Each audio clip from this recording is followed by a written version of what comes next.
Don't tell me what you value, show me your budget, and I'll tell you what you value.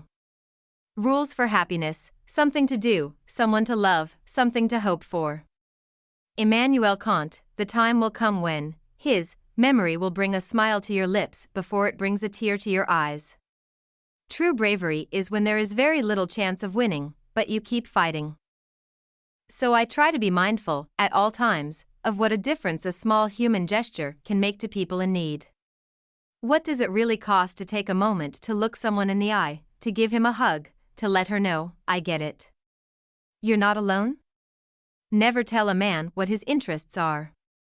Be straight and open with him about your own interests. And try to put yourself in his shoes.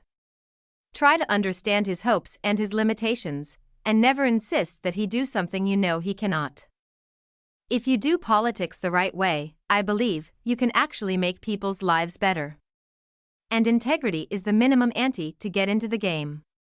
My own father had always said the measure of a man wasn't how many times or how hard he got knocked down, but how fast he got back up.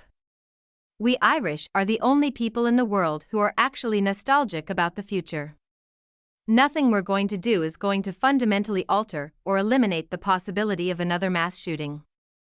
And if the problem is fear, the answer is knowledge. Each side has to be willing to try to understand the concerns of the other. To me, this is the first principle of life, the foundational principle, and a lesson you can't learn at the foot of any wise man: get up.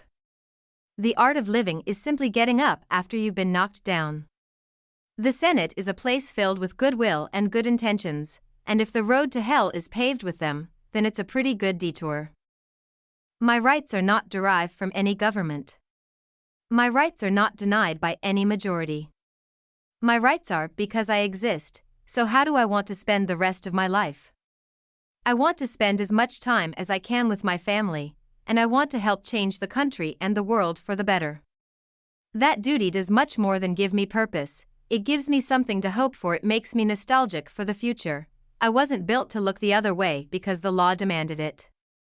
The law might be wrong. History says, don't hope on this side of the grave. But then, once in a lifetime, the longed-for tidal wave of justice can rise up, and hope and history rhyme. This can happen again. This is happening in other parts of the world now. And you have to speak out. You can't remain silent. Silence is complicity. There's only 3 things he mentions in a sentence: a noun, a verb, and 9/11.